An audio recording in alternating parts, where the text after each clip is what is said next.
Magandang gabi sa inyong lahat. Ako si Kuya Bor ng Creepy Tambayan, ang paborito niyong tagpuan sa gabi para sa mga kwentong hiwaga, kilabot, at kababalaghan. Kung handa ka ng kilabutan at humanga sa kapangyarihang hindi mo inaasahan, mag-like, share, at subscribe na. Simulan na natin ang kwento. Ang lahi ng liwanag. Sa isang liblib na baryo sa bulubundukin ng Luzon, nakatira ang 10 taong gulang na si Andoy, isang masiglang batang lalaki na mahilig magtanong ng kung ano-ano. Lumaki siyang kasama ang kanyang lolang Feliciana, isang matandang albularya na kilala sa buong baryo. Hindi lamang dahil sa galing niyang manggamot, kundi dahil din sa takot ng ilan na baka raw isa siyang mangkukulam. Ngunit para kay Andoy, si Lola Feliciana ay isang bayani. Mula sa paghilot, paggawa ng langis, at pagbasa sa dahon ng bayabas, lahat ng iyon ay parang mahika sa kanyang mga mata. Isang gabi habang kumakain sila ng tinapa, tinanong niya si Lola, "La, totoo bang may mas masasama pa sa kulam?" Tumitig si Lola sa kawalan. "Anak, hindi lahat ng may kapangyarihan ay masama. Pero oo, may mga mangkukulam na hindi nagpapatawad. At minsan, kailangan silang harapin, lalo kung ikaw ang pinuntirya nila." Kinagabihan, nagising si Andoy sa isang kakaibang panaginip. Isang babaeng may itim na belo at pulang mata ang nakatayo sa harap ng kanilang kubo, nagbubulong ng hindi maintindihang mga salita. Biglang lumamig ang paligid. Pagmulat niya ng mata, may usok na umaagos mula sa ilalim ng pinto. "Lola!" sigaw niya. Agad siyang sinalubong ni Lola Feliciana, hawak ang bote ng langis at isang krus na yari sa tinik ng kalamansi. "Dumating na siya," bulong ni Lola. Kinabukasan, sinumpong si Andoy ng matinding lagnat. Nanginginig ang kanyang buong katawan kahit tirik ang araw. Hindi siya tumatanggap ng pagkain at ang mata niya'y tila namumula. Habang inaasikaso ng mga kapitbahay ang paliligo sa kanya, bigla itong nagsalita ng matalim. "Hindi kayo makakatakas. Ibibigay mo siya sa akin, Feliciana." Hindi na si Andoy ang nagsasalita, kundi ang tinig ng mangkukulam, si Iska, isang matandang kaaway ni Lola noong bata pa siya. Pinilit ni Lola Feliciana na kalmahin ang lahat.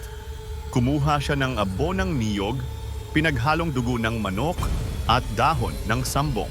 Sa silong ng kanilang bahay, nagsimula siyang magdasal sa sinaunang wika ng kanilang angkan. Nang bumalik sa sarili si Andoy, nakita niyang nakaupo si Lola, pagod na pagod. Dugo ang tumutulo sa palad nito.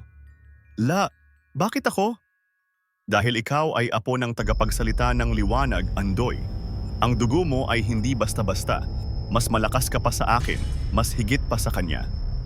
Nagtataka si Andoy, ngunit mararamdaman niyang may tila nagbabaga sa kanyang dibdib. Isinubo sa kanya ni Lola ang isang mutya, at biglang nagliwanag ang paligid. Lumipas ang mga araw, sa ilalim ng punong balete, tinuruan ni Lola si Andoy ng mga dasal, orasyon, at paggamit ng lakas na likas sa kanyang dugo. Dito niya natutunan na may 2 uri ng kapangyarihan. Liwanag, ang nagbibigay buhay at proteksyon. Dilim, ang mapanlinlang at nakamamatay. Habang lumalalim ang gabi, lalo ring lumalalim ang koneksyon ni Andoy sa lakas ng kanyang angkan. Ang mga dahon ay nagsasalita sa kanya. Ang hangin ay sumusunod sa kanyang hiling. Isang gabi bago magpista sa baryo, biglang nag-brownout. Muling bumalik si Iska, ngunit ngayon kasama ang 3 espiritong itim. Lumilipad sila sa paligid ng baryo, nagpapakain sa takot ng mga tao. Lumabas si Andoy, hawak ang mutyang nagniningning at nagsalita. "Hindi mo na ako kayang takutin, Iska." Gumulong ang kulog. Pumunit sa langit ang liwanag. Tinamaan ng purong liwanag ang katawan ng mangkukulam, at isang malakas na sigaw ang narinig bago siya tuluyang maglaho. Pagkatapos ng pangyayaring iyon, unti-unting bumalik ang katahimikan sa baryo. Si Lola Feliciana ay tila mas naging tahimik. Alam niyang malapit na ang kanyang panahon.